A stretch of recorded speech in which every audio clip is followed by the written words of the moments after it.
अस्सलामुअलैकुम नाजरीन, प्रोग्राम खबर यह है और मैं हूं आपकी मेज़बान समीना रमजान। आज की खबर यह है कि गरीब शहर तो फाके से मर गया मोहसिन, अमीर शहर ने हीरे से खुदकुशी कर ली। नाज़रीन, मुल्क में इस वक्त बहुत कुछ हो रहा है। किसी को ये फिक्र है कि बल्दियाती ऑर्डिनेंस क्यों जारी नहीं हो रहा, किसी को आम इंतखाबात जीतने की फिक्र खाई जा रही है, किसी को अदलिया के वक़ार का मसला है, तो कोई अमरीका से ताल्लुकात उस्तवार करने की बात कर रहा है। ये तमाम चीज़ें, ये तमाम मसाइल, ये तमाम इशूज़ बहुत अहम हैं, लेकिन बदकिस्मती से अगर हमारे यहाँ कोई चीज़ गैर अहम है तो वह एक आम आदमी, वो एक आम शख्स कि जिसको अपना पेट का दोज़ख भरने के लिए तनख्वाह भी मैसर नहीं और वो मौत को गले लगा लेता है, जिसको अपने मसाइल, अपनी बुनियादी ज़रूरियात पूरी करने के लिए तनख्वाह मैसर नहीं और वो हमेशा हमेशा के लिए इस दुनिया से छुटकारा पा लेता है। हम बात कर रहे हैं वासा के उस मुलाजिम की कि जिसको 2 माह की तनख्वाह ना मिली और उसने खुदकुशी कर ली। वो किसके हाथ पर अपना लहू तलाश करे? आज इसी लहू को तलाश करने की हम कोशिश करेंगे और नाज़रीन, आज का जो हमारा सवाल होगा वो भी इसी से मुताल्लिक़ होगा। सवाल हमारा ये है कि मुआशी बदहाली जो इस वक्त जारी है उसमें आप क्या देखते हैं कि तनख्वाहों में इजाफा महंगाई के तनासुब से होना चाहिए या नहीं, और सियासी जमातें इस हवाले से क्या किरदार अदा कर सकती हैं या करेंगी, इस पर आज हम बात करेंगे। और हमारे साथ मौजूद हैं प्रोग्राम में आज सईद काजी साहब और साथ साथ हमें ज्वाइन कर चुके हैं समी इब्राहिम साहब, तो इनसे भी हम बात करेंगे। और पेशतर इसके कि हम इनसे इस अहम इशू पर बात करें कि जो एक आम आदमी का मसला है, मैं चाहूँगी कि इनसे पहले इनकी स्टोरीज़ के बारे में जान लेते हैं। जो सवाल हमने आपको किया इसका जवाब आप हमें बराह रास्त फ़ोन कॉल के ज़रिए दे सकते हैं, इसके साथ साथ SMS भी कर सकते हैं, फेसबुक पर भी अपनी राय का इजहार कर सकते हैं। काजी साहब, सवाल तो आज का बहुत, मेरा दिल बड़ा अंदर से आज दुखी है। इस खबर को कल से मैंने सुना है तो बहुत परेशानी है, क्योंकि इस तरह के वाक़यात हम पहले भी देख चुके हैं। इस पर तो हम बात करेंगे, लेकिन मैं चाहूँगी कि पहले आप जो आपकी स्टोरीज़ हैं वो बताएं। समीना, सबसे पहले मैं एक बात करूंगा, FBR जो एक स्कीम लेके आ रहा है अक्टूबर में, इसे लीगलाइजेशन और रजिस्ट्रेशन स्कीम होगी, जो ऐसी दौलत से असासे बनाए गए हैं जिसके सोर्स अनएक्सप्लेन्ड यानी गैर तशरीहशुदा है और अनडिस्क्लोज, जिनके बारे में कोई इल्म नहीं। तो एक स्कीम आ रही है, इसकी तफसील सामने नहीं आई, मगर ऐसी स्कीम्स आती रही हैं। इससे पहले भी बॉन्ड्स आते रहे हैं। काले धन को सफ़ेद करने का जो एक कानूनी तरीका है, ये क्या होगी, इस पर चर्चा करेंगे। माजी में क्या होता रहा और अभी जब तफसील आएगी तो ये खेल क्या है, इस पर होगी बात।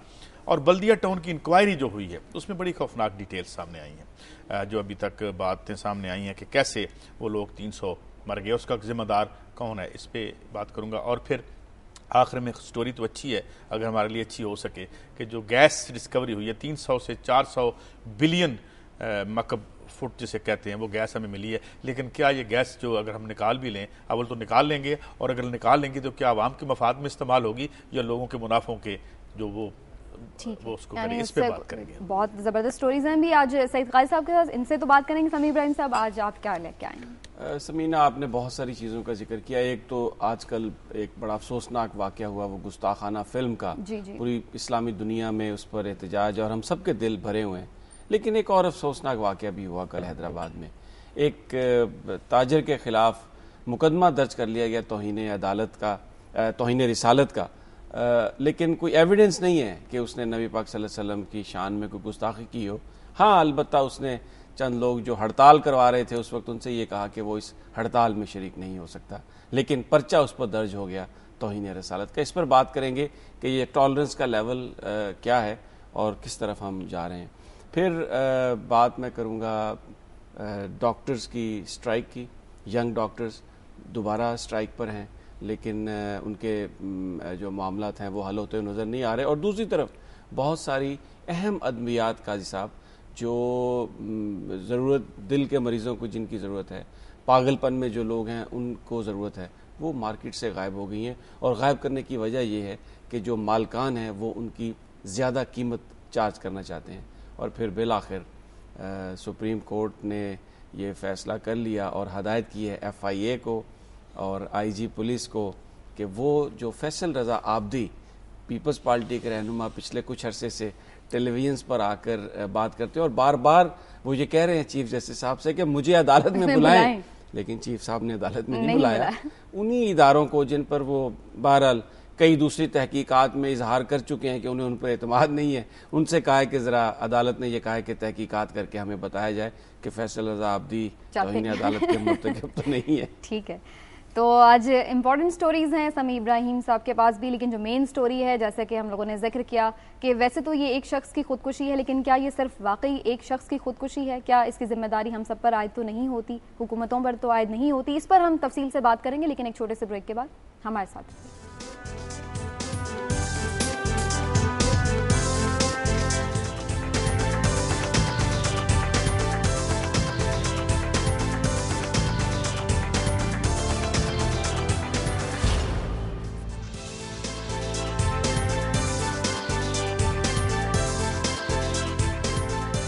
वेलकम बैक नाज़रीन। गुफ्तगू का आगाज़ करते हैं। काजी साहब, आपसे मैं जानना चाहूँगी, आप ये खबर देखते हैं, सुनते हैं, कोई शख्स आग में जल के मर जाता है, कोई खुदकुशी कर लेता है, कोई पंखे से लटक जाता है, मुख्तलिफ तरीकों से, कोई ट्रेन के नीचे आ जाता है, मुआशी बदहालियाँ, क्या अंदर से फील? मुझे अपने दोस्त मुन्नू भाई की बात याद आती है। उन्होंने लिखी थी कि हम इंसान को एक ऐसी नहज, एक ऐसे मकाम पे ले जाते हैं कि जहाँ उसे लगता है कि उसकी ज़िंदगी का हर रास्ता या तो ट्रेन की पटरी की तरफ जा रहा है या जो भी वो तरीका मुनासिब समझे अपनी ज़िंदगी को ख़त्म करने का। और दूसरी बात यह है कि इसमें बहुत सी और वजूहत भी होती हैं। वेस्ट में भी खुदकुशियाँ होती हैं, लेकिन यहाँ जो है ज़्यादातर, अगर उसके पीछे 80 या 90% खुदकुशियाँ देखें तो मैशियत उसके पीछे कार फरमा है। अभी जब मैं स्टोरी पे डिस्कस कर रहे थे तो मैंने अर्ज़ किया था, गालिबन अयूब खान के दौर में जब मूवमेंट चली थी तो हमने तनख्वाह 120 रुपये कर दी थी। 120 रुपये का तब तोला सोना आता होगा जो 60,000 रुपये का आता है। चलें उसको ना भी करें, वैसे प्राइस पैरिटी इंडेक्स में जो मेन आइटम्स हैं उनको भी सामने रख लें तो वो 120 रुपये आज के 19,000 रुपये के करीब बनते हैं। अब मामला ये है कि 8,000 या 7,000 फेडरल गवर्नमेंट ने कहा, 9,000 इन्होंने कह दिया। हर हफ्ते पेट्रोल की कीमतें बढ़ती हैं, जिस निज़ाम को ये प्रिजाइड ओवर करते हैं।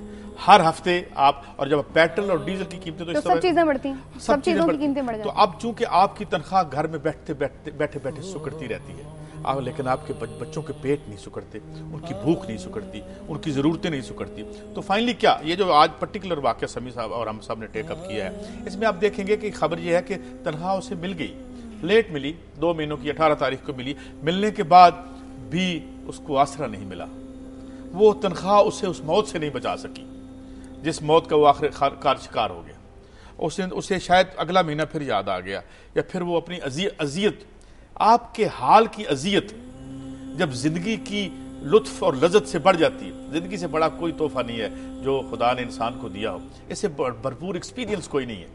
और किसी भी जानवर में, जिसे आप सेल्फ प्रेजर्वेशन कहते हैं, सबसे बड़ी इंस्टिंक्ट सेल्फ प्रेजर्वेशन की होती है। आप किसी चूजे को भी हाथ डालें तो वो आगे से अपनी जिंदगी को बचाने के लिए, तो वो क्या कैफियत होगी कि जिसमें इंसान कहता है कि अब शायद मुझे मर ही जाना चाहिए। तो ये मेरे ख्याल में बात भी करते हैं।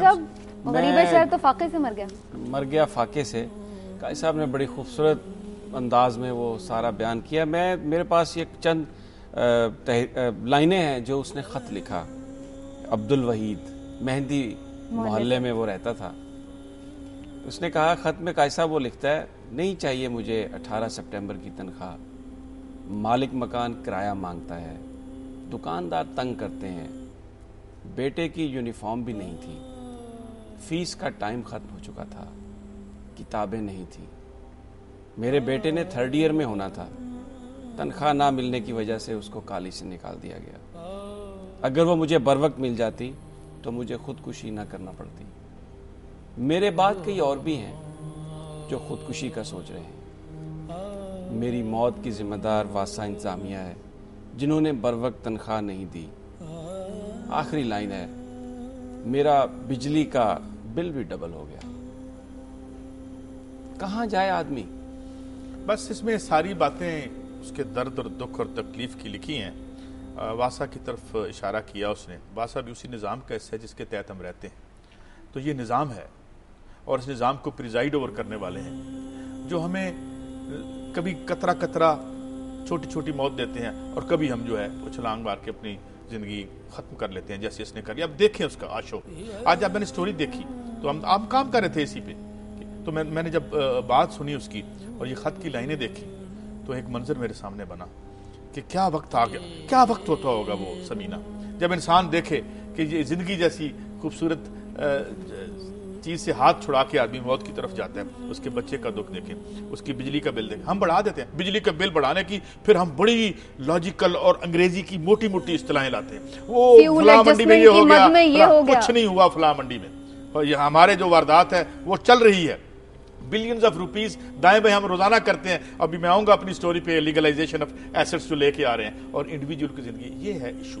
मैं आपने अपने जो सवाल आज का दिया जिसमें आपने बुनियादी तनख्वाह का जिक्र किया कि क्या इसको महंगाई से रिलेट होना चाहिए, और फिर मैं समझता हूं कि वो जो सवाल आप बेसिकली कहना ये चाह रही थी कि क्या ये जो दोनों पाकिस्तान की बड़ी सियासी जमातें जिसमें एक ने कहा कि 8,000 रुपए तनख्वाह मजदूर की जो उजरत होनी चाहिए कम से कम, दूसरी ने कहा शायद 9,000 रुपए उजरत होनी चाहिए।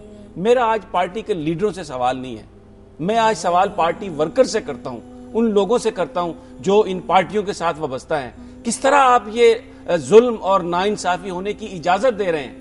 क्यों नहीं पकड़ते आप गिरबान अपने लीडर्स का कि ये तुमने तनख्वाह बनाई 9,000 में, तुम एक दिन गुजार के दिखा दो। बजट तो बना के दिखाएं। मैं ये कहता हूं कि ये जो लीडरान है जिन्होंने मजदूर की तनख्वाह 9,000 रुपए रखी है, ये अपना एक दिन 9,000 रुपए में मुझे गुजार के दिखा दें, चंद घंटे गुजार के। एक जगह जहां जाके खाना खाते हैं 3 बंदे, वहां एक वक्त के खाने का बिल 10,000 रुपए से ज्यादा है। और आप एक मजदूर जो इस मुल्क में जो पैदावार कर रहा है, जो इस मुल्क को खूबसूरती दे रहा है, जो यहाँ पे जो खेतों में काम कर रहा है, जो फैक्ट्रियों में काम कर रहा है, जो दुकानों में काम कर रहा है, उसको आप कह रहे हैं कि 9,000 रुपए उजरत, और इसको आप अपना क्रेडिट समझते हैं। कोई आदमी मर जाता है तो आप उसकी कब्र पर जाके 2 लाख रुपए का चेक फेंक के तो उसका क्रेडिट लेते हैं आप। ये जुल्म, ये नाइंसाफी। मैं आज सवाल पार्टी के उन वोटर्स और वर्करों से करता हूं, मैं इन सियासतदानों से नहीं पूछता कि किस तरह आप इस बात की इजाजत दे रहे हैं। आप क्यों नहीं खड़े होते, क्यों नहीं इनसे पूछते कि ये क्या है? नहीं, अब देखे ना, मैं अब सुबह जब अपनी स्टोरी पे काम कर रहा था, ये कराची में जो आग लगी है,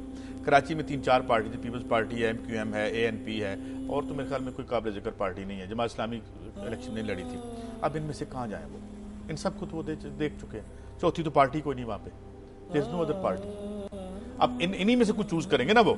इसी तरीके से मुल्क है, जो इस मुल्क में जो पार्टियां सामने हैं, अब पार्टी जो है वो एक उसको चला देखिए, मेरी अर्ज सुने, एक पार्टी को चलाने के लिए बेशुमार सरमाया चाहिए। वहां भी यूरोप से लेके अमेरिका से लेके, इस वक्त मैं देख रहा था स्टोरी पे कल काम मसलन सबसे ज्यादा पैसे जो हैं इस वक्त, जो इस दफा जो असला साज कंपनियां हैं, उन्होंने कितने पैसे दिए, मिलियंस ऑफ डॉलर्स दिए उसको, तो इन पैसों से पार्टियां चलती हैं। और ये बेचारे तो खुदकुशी, बच्चे की फीस नहीं है उसके पास, पार्टी की तरफ से चलाएगा वो। बच्चे फरोख्त कर रहे हैं, लोग बच्चे फरोख्त कर रहे हैं, आग लगा रहे हैं, पार्लियामेंट हाउस के सामने जाके आग लगा लेते हैं, तेल छिड़क लेते हैं। मैं आपसे ये रिक्वेस्ट करूंगा कि अगर हमारे फैसलाबाद के नुमाइंदे हैं, खादिम साहब अगर दोबारा, हम बिल्कुल कोशिश करें कि उनसे राब्ता हमारा मोहल्ले में जाके चलें और उनसे पूछें कि यहाँ जिंदगी क्या है। बिल्कुल, जरा अगर हैं तो अभी उनसे राब्ता नहीं हुआ समी साहब, कोशिश कर रहे हैं कि उनसे राब्ता हो सके तो जान सके। लेकिन बात वही है समी साहब, ये तो घर घर की कहानी है। कहाँ किसके हाथ पर अपना लहू तलाश करेंगे ये लोग जो खुदकुशियां कर रहे हैं? क्या ये हराम मौत है? क्या आप समझते हैं कि जब एक बंदे का नहीं पेट भर रहा तो वो क्या करेगा, किधर जाएगा? 9,000 रुपए में बजट कोई बना के तो दिखाए घर का।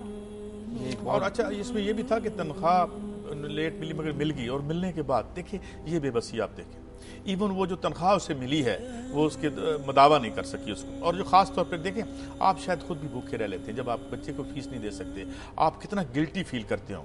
क्या गिल्ट होगी कि उसके बच्चे को जो 3rd ईयर में था उसको फीस नहीं मिल सकी, और उसके बाद उसने तो वी लेफ्ट, हमने उसके लिए एक ही रास्ता छोड़ा और वो ये था। ये है असल कहानी। ये है, अगर सियासत और जमहूर इस इशू को एड्रेस नहीं करती तो भाई, अभी मैं मेकअप पे रूम में थे हम जब, तो मुझे एक जो मेहनत कश काम करता है वो कहने लगा, जी ये खत क्या है, ये लेटर क्या है, ये स्विट्जरलैंड किधर है? वो आम आदमी है ना, ही represents 90% of the people of Pakistan, 90% लोगों को वो करता है। किधर है खत, क्या ये क्या है ये खत? ही हैड कोई आइडिया नहीं था उसको। फिर उसने मुझसे एक अजीब बात की, कहते हैं काई साहब किस दिन प्रोग्राम में ये बताएं, वजीर कानून का क्या काम होता है, वजीर खारजा क्या होता है, इनके क्या काम है? बज़ाहिर वो बातें बड़ी बेवकूफाना सी लग रही थी, मगर बेवकूफाना नहीं थी। उसके सवाल ठीक थे, वो शायद सुन रहा होगा मेरी बात इस वक्त, जो आज मुझे मेकअप रूम में ये बातें मुझसे नौजवान कर रहा था, एक मेहनत कश, कि जी ये क्या करते हैं, इनका काम क्या है? ये है इनका काम इस मौत से। अब मैं एक और, समी साहब आपने एक बात की तरफ इशारा किया, मैं बात क्लोज करता हूँ 2 फिक्रों में। जितनी दौलत की रेल फिल आपको नजर आती है, वो उन फैक्ट्रियों में तख्लीक होती है जिनमें आग में मजदूर मर जाते हैं। जितना खाना हम खाते हैं उसे किसान उगाते हैं, उसमें से जिन्हें खुद खाना नसीब नहीं होता। तो ये दौलत को जो तख्लीक करते हैं उनको हमने ये कर दिया, और इसको जो मैनेज करते हैं, कभी साफी बन के, कभी ब्यूरोक्रेट बन के, कभी लीडर बन के, हम मैनेजर्स हैं ना, हम इस इकोनॉमी को मैनेज कर रहे हैं। नीचे ये और जो दौलत पैदा करने वाले हैं वो उनका शराब देख रहे हैं। समी साहब, अगर हम इस्लामिक पॉइंट ऑफ व्यू से भी बात करें, हमारे खुलफाए राशिदीन की क्या खूबसूरत मिसालें हैं कि जो जानवर को भी अगर पानी या खाना नहीं मिलता तो उसका भी अपने ऊपर बोझ महसूस करते हैं, और यहाँ पर इंसान पूरा कुंबा चलाने वाला कफील जो है वो चला जाता है, वो मौत को खुद गले लगा लेता है, और किसी की शान में कोई फर्क ही नहीं पड़ता, कोई किसी को कोई बॉदर ही नहीं करता कोई। समीना, आप जो बातें कर रही हैं ये सब किताबों में अब तो लिखी हुई हैं। अगर एहसास से जिम्मेदारी होता तो ना ये अब्दुल वहीद साहब इस दुनिया से रुखसत होते, और कई और बहुत सारे नौजवान जिनकी हम रोज़ाना ख़बरें देते हैं यहाँ पर, ख़ुदकुशियों में मर गए या पता नहीं किस अंजाम से वो दो चार हुए, वो ना होता। इस मुल्क में कोई निज़ाम ही नहीं है, और मैं बिल्कुल ये कसूर ये किया धरा उन्हीं का है जो इस निज़ाम को चला रहे हैं। लेकिन मैं ये, क्योंकि उनसे तो हम मायूस हो चुके हैं, अगर वो डिलीवर कर रहे होते तो आज ये हालात नहीं होते। तो जो मैंने पहले अर्ज किया, काजी साहब से मेरी हमेशा आज हालात क्या बहस भी होती है। मैं यही कहूँगा कि जब तक हम खुद अपने, जो ये हमारा राइट है, इज्जत से जिंदगी, ये प्रिविलेज नहीं है, ये राइट है। इज्जत से जिंदगी गुजारना राइट है। इस मुल्क का दस्तूर, इस मुल्क का आइन ये कहता है स्टेट को कि इज्जत से रोजगार दो, इनको इलाज दो, इनको तालीम दो, ये सब चीजें मिली या नहीं अब्दुल हमीद के अहले खाना को, ये जान लेते हैं। खादिम हुसैन गिल फैसलाबाद से हमारे नुमाइंदे वहीं पर मौजूद हैं। खादिम, जरा बताइए क्या बना इस खानदान के साथ, क्या बीती इसके साथ, क्या हालात हैं यहाँ पर, कैसे रह रहे हैं यहाँ के लोग? समीना, क्या हालात क्या होने हैं। उनका एक घर का सरबराह जो है वो मर चुका है, बच्चे छोटे छोटे हैं, 2 भाई हैं सिर्फ। उस अब्दुल हमीद के सिर्फ 2 बेटे हैं, जो एक 3rd ईयर का स्टूडेंट है और सिविल इंजीनियरिंग कर रहा है, जबकि दूसरा मैट्रिक में पढ़ रहा है। उस बंदे ने 3 माह की उसकी सैलरी जो थी वो उसको नहीं मिली थी। 1 माह की सैलरी जो है 18 सितंबर को उसको दे दी गई। जब वो उसने घर जाके वो पैसे दिए, इतना डिसहार्ड था वो बंदा।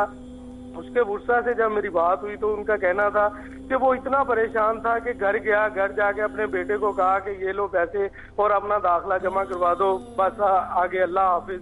तो दूसरा जो हालात कितना परेशान था, मकान किराए का मकान था, किराया नहीं दिया जा रहा, दे सका था वो।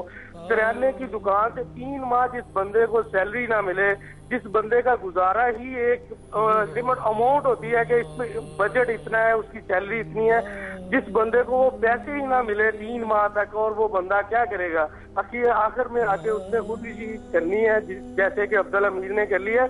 ये मैं आपको असमीना बताऊं कि ये वासा यूनियन CBA का वाइस नायब सदर भी है, और जब हालात यहाँ, जब उसकी लाश मिली वासा ऑफिस से, तो वहां पे हमने देखा कि वासा के जो दीगर मुलाजमीन है, अफसरान है, उनकी बेहिसी देखने के काबिल थी कि उस बंदे के लिए किसी मुलाजम ने आवाज तक नहीं उठाई, एहतजाज तक नहीं किया गया। हमारे जो हुक्मरान है वो बाद में, जब जैसे पहले काजी समी साहब बात कर रहे थे कि अगर कोई बंदा मर जाता है तो उसकी कब्र पे जाके 2 लाख 4 लाख का चेक रख दिया जाता है। समी साहब, मैं आपको बताऊं कि ये चेक भी इस सूरत में रखा जाता है, इंतजार किया जाता है मीडिया का कि फलां चैनल का कैमरा नहीं आया, फलां चैनल का बंदा नहीं आया।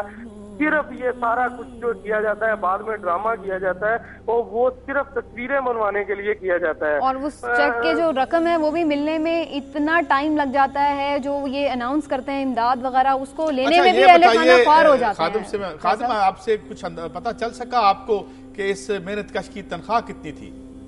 जी कल साहब, इसकी तनख्वाह जो अभी उसके भाई से मेरी बात हुई, उसका कहना था कि इसकी तनख्वाह जो है वो 19,000 रुपया थी। 19,000 रुपया इसकी तनख्वाह थी। इसके बच्चे थे, 2 बच्चे थे, बीवी थी, उसके बाद किराए का मकान है।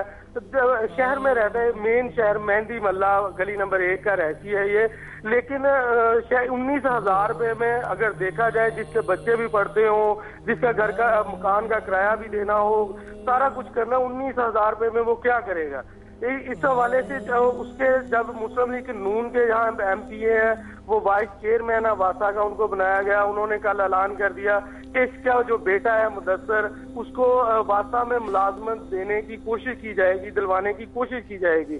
कैसा, मुझे आप ये बताएं कि जिसका बाप जिस महकमे में काम करता हो उसको सैलरी ना मिलती हो, सैलरी ना मिलने की वजह से उसने अपनी जान दे दी। उनसे जरा ये पूछे ना, उन्हें कहें ये कंडीशन बना दें हर नौकरी के लिए, यही कंडीशन होनी चाहिए कि कोई खुदकुशी करे तो फिर उसके बच्चे को हम नौकरी देंगे। तो ये क्या जालिमा? कैसा मामला ही ऐसा है कि यहाँ पे जो बंदा एहतजाज करता है, देख लें, आप हिस्ट्री निकाल के देख लें, डॉक्टरों ने एहतजाज किया तो उनकी तनख्वाहें बढ़ा दी गई, नर्सों ने एहतजाज किया उनकी तनख्वाहें बढ़ा दी गई, बड़े के स्टाफ ने एहतजाज किया, उनके मुतालबा तस्लीम कर लिए गए। इसके अलावा जो बंदा एहतजाज करता है उसका मुतालबा मान लिया जाता है। ये भी एक तरीका है एहतजाज करने का, जैसे अब्दुल हमीद ने किया है। ये एहतजाज या हुक्मरानों की बेहिसी के ऊपर, बेहिसी पर एहतजाज। अच्छा, मैं सिर्फ यहाँ पे करूंगा काई साहब, इसकी तो 19,000 रुपए तनख्वाह थी और इसको मिल भी गई। फैसलाबाद में लाखों मजदूर ऐसे हैं जो दिहाड़ी पे काम करते थे, अब वो फैक्ट्रियां नहीं चलती, तो उनको एक पैसा भी नहीं मिलता, वो लाखों मजदूर कहाँ जाएंगे? सही, बिल्कुल सही बात है। ये आपने बड़ा अच्छा पॉइंट उठाया है समी साहब, शुक्रिया खादिम हुसैन गिल, आपने हमें ज्वाइन किया। और नाज़रीन, ये जो बेहिसी है इस पर हम बात कर रहे हैं कि जिसकी वजह से आज इतने मेहनत कश मजदूर जो हैं वो इतने मौत को गले लगाने पर मजबूर हैं। कैसा साहब, बिल्कुल ब्रेक का टाइम हो गया, छोटा सा ब्रेक ले लेते हैं, उसके बाद इस पर मजीद बात करते हैं। हमारे साथ रहिए।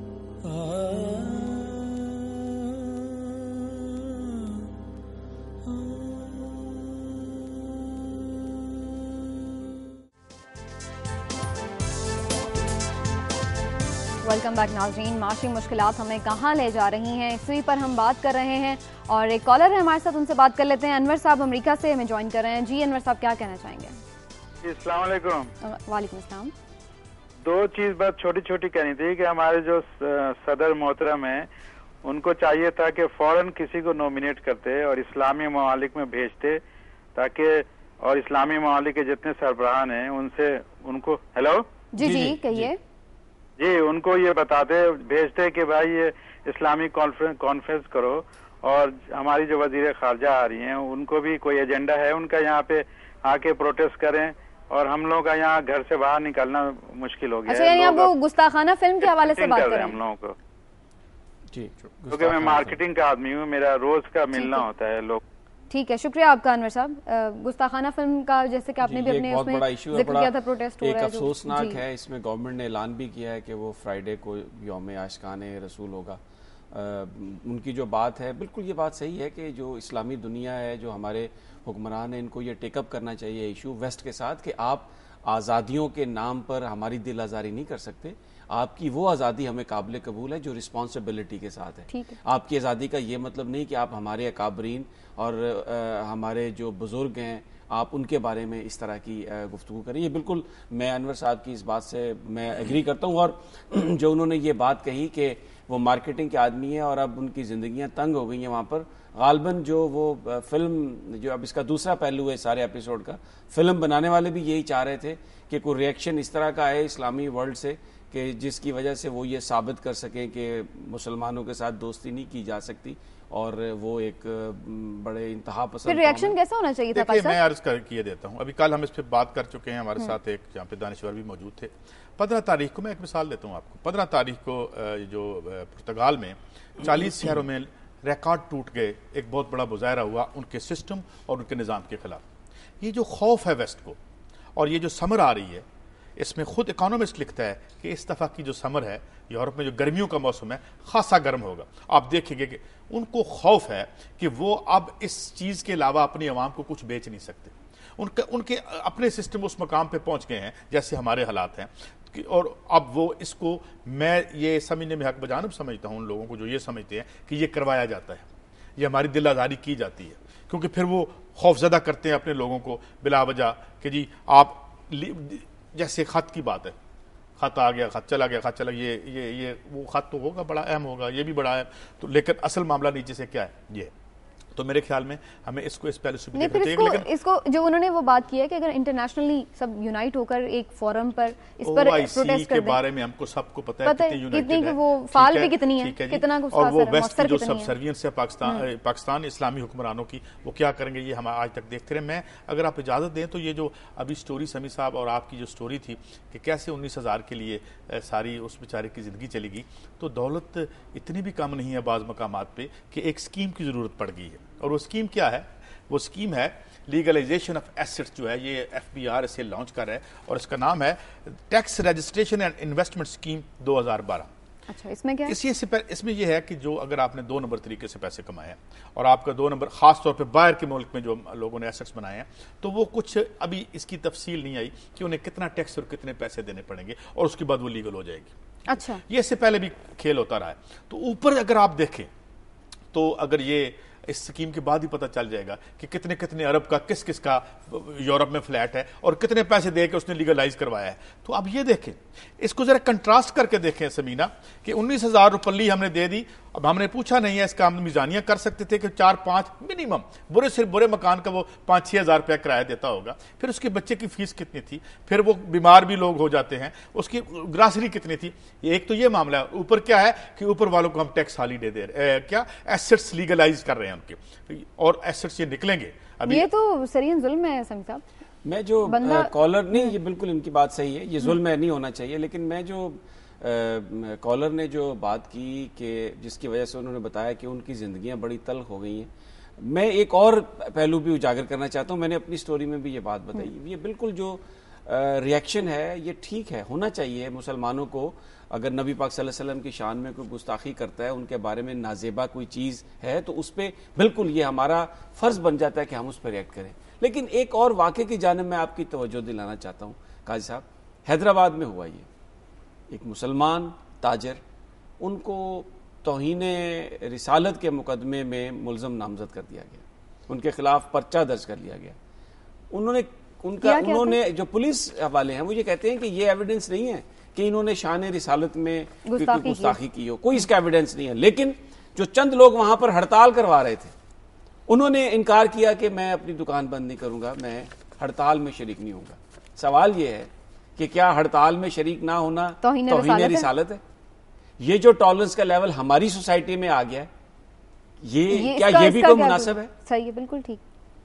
कैसा? ये बिल्कुल मैं समझता हूँ कि ये तो फिर है ही नहीं, तो फिर पर्चा क्यों हुआ? अगर ये इल्जाम है तो ये तो ब्लास्फेमी वो बात ये कि पर्चा हो भी गया, यानी एक तो लोगों का भी राय और फिर पुलिस ने भी उसको रिपोर्ट कर लिया। अगर स्टेट का काम ये है, पुलिस का काम ये है कि वो उस वक्त अकॉर्डिंग टू द लॉ जो मुनासिब चीज है उसके मुताबिक अमल करे। अब एक मॉब आ रहा है, मॉब ने कहा जी ये दुकान बंद नहीं कर रहा, इस पे आप तौहीन रिसालत का पर्चा करें, उन्होंने पर्चा दर्ज कर लिया मॉब को देख के। कहां है रिट ऑफ गवर्नमेंट? देखिए बात ये होती है कि गवर्नमेंट का काम ये है, हुक्मरानों का काम ये है, लीडर्स का काम ये है कि वो हुक्मरानी प्रोवाइड करें। जाना, लेकिन उससे पहले कॉलर हमारे साथ लाइन पर, मैं चाह रही हूँ कि उनसे बात कर लें। अमानत साहब हमें ज्वाइन करें चकवाल से। अमानत साहब, क्या कहना चाहेंगे आप?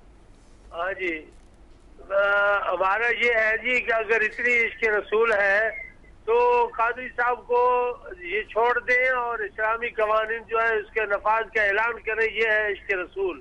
इश्क रसूल ये है कि कादरी साहब को छोड़ दें। इश्क रसूल पे कादरी साहब आप जमात इस्लामी के काजी साहब की बात कर रहे हैं, उनका ऐलान करें। ये जुम्मे के दिन इस्लामी कानून का पाकिस्तान में ऐलान कर दे कि आज के बाद मोहम्मद रसूलुल्लाह के साथ इश्क करते हुए हम इस्लामी कानून नाफिज कर रहे हैं। असेंबली की तरफ से जरदारी साहब और वज़ीर आज़म साहब और पूरी पार्लियामेंट से अपील है कि वो खुदा के लिए इस्लामी कानून का ऐलान करे। और जिस बेईमान आपका पॉइंट ऑफ व्यू पहुंचा, शुक्रिया आपका अमानत साहब। वो कह रहे हैं भाई अगर आपको इतना इश्क रसूल है तो तालीमात पे अमल करें ना, उनका जो शरीयत जो लेके आए उस पर आए ना, उसको लागू करें। मेरा ख्याल है हमारे जो कवानीन हैं वो कोई भी कानून ऐसा नहीं है जो शरिया के खिलाफ है। और ये जो इस वक्त आइन है पाकिस्तान में वो आवाम की जो विल है उसके मुताबिक बनाया गया है। ये इलेक्टेड लोगों ने बनाया हुआ है। ये चंद लोगों की तो ख्वाहिश है, जो यानी हर आदमी की ख्वाहिश है कि वो अपने अंदाज में बात कर रहा होगा। लेकिन मेरा ख्याल ये है कि इस वक्त जो कानून है वो कोई उसमें कोई मुतसादम नहीं है इस्लाम के। और यहाँ पर बिल्कुल आजादी है कि वो अपना। आपसे मैं कमेंट जरूर लूंगी इस पे, लेकिन एक छोटे से ब्रेक के बाद नाज़रीन हमारे साथ रहिएगा।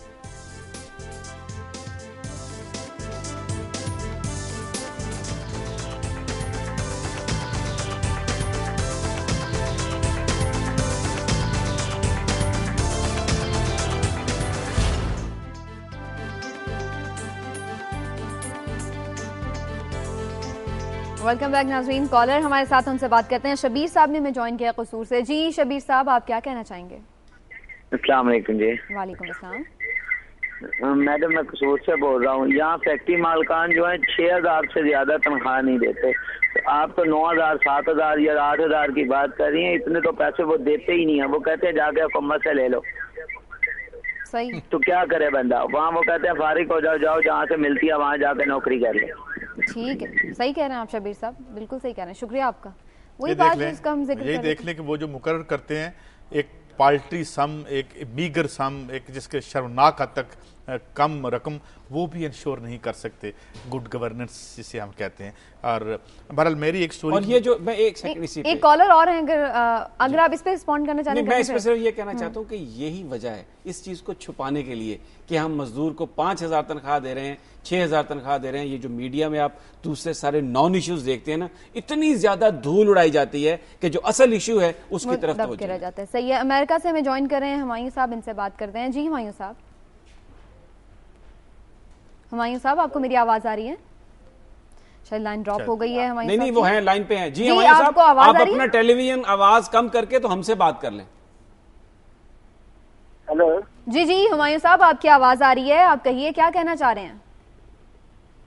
मैं ये कहना चाह रहा हूँ, और पहले मैं आपसे माफी मांग लेता हूँ माजरत के साथ कि आप खवातीन और आपके साथ जो 2 हजरात बैठे हैं, आप भी इस चीजों में बराबर के हिस्सेदार हैं कि अगर एक शख्स ने खुदकुशी की है, ये तो हमें टीवी पर पता चल जाता है। ऐसे हजारों लोग हैं जो रोजाना ये हरकतें करते हैं पाकिस्तान में, और आप लोग इसलिए बराबर के हिस्सेदार हैं कि पहले मैंने आपसे माफी मांग ली इस बारे में, इसलिए आप बराबर के हिस्सेदार हैं कि आप इसके बारे में कुछ नहीं कर सकते। आप बैठेंगे आधा घंटा 1 घंटा इसके बारे में बात करेंगे, आप अपने घर चले जाएंगे। वो शख्स मर गया जिसने मरना था, और किसी को कुछ नहीं होना है। कोई पाकिस्तानी कौम इतनी बेहिस हो चुकी हुई है कि शायद इसकी कोई मिसाल ही नहीं मिलती है। जो अब जब आप अपनी स्क्रिप्ट देखें जो आपकी टीवी के नीचे चल रही है, सिवाय वहाँ के नेगेटिव खबरों के कोई खबर आ ही नहीं रही। आप अपनी खुद की स्क्रिप्ट देखें जरा। ठीक कह रहे हैं, तो सही कह रहे हैं। का मकसद ये।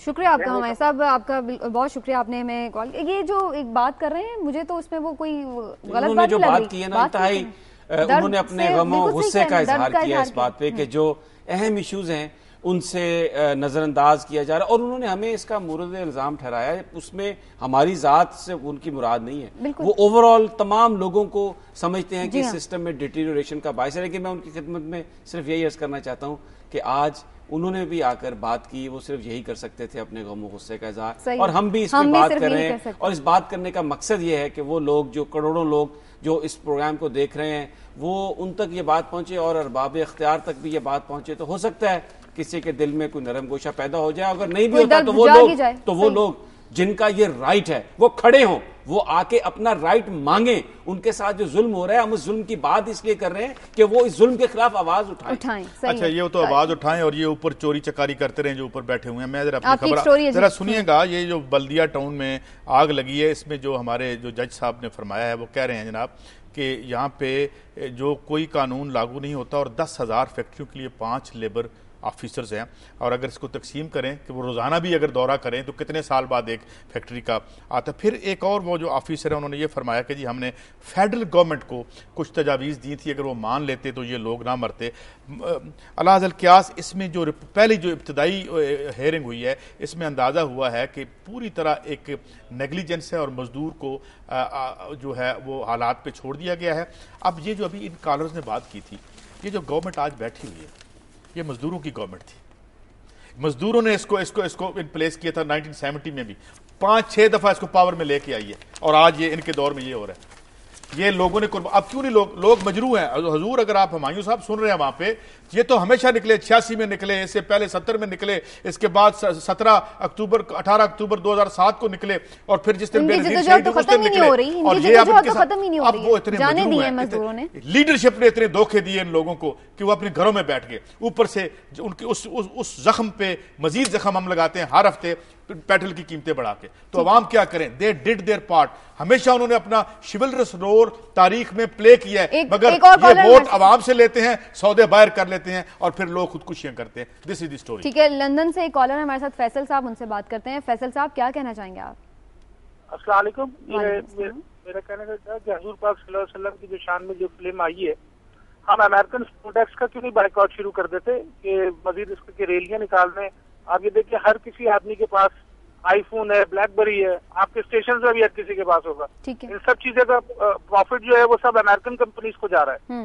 तो ये चीजें हम लोग क्यों नहीं हैंड ओवर कर देते? सही है, यानी एहतजाज का कोई दूसरा तरीका भी अपनाया जा सकता है। शुक्रिया आपका फैसल साहब। ये आप, मैं समी साहब, दो चीजें चाहूंगी आपसे इस वक्त। एक तो ये कि आप इनको भी रिस्पॉन्ड करें कि ये तरीका भी हो सकता है, दूसरी चीज ये जो आपकी फैसल रजा अब्दी की स्टोरी है उस पर जरूर आज बात कीजिएगा। नहीं, ये इन्होंने सही बात कही कि अगर आप एक सोसाइटी को ये पैगाम देना चाहते हैं कि आप आज़ादियों के नाम पर हमारे साथ ये जुल्म नहीं कर सकते, तो बिल्कुल ठीक है ये बात कि आप उनको पैगाम ऐसा दें जो उन तक पहुंचे। और ये क्योंकि वहां पर वो बिजनेसमैन है, तो जब उनके बिजनेसेस को नुकसान होगा तो ये डेफिनेटली वो जो फंडिंग देते हैं ऐसी फिल्मों की ये चीजें। साहब, आप भी कितने भोले बादशाह हैं।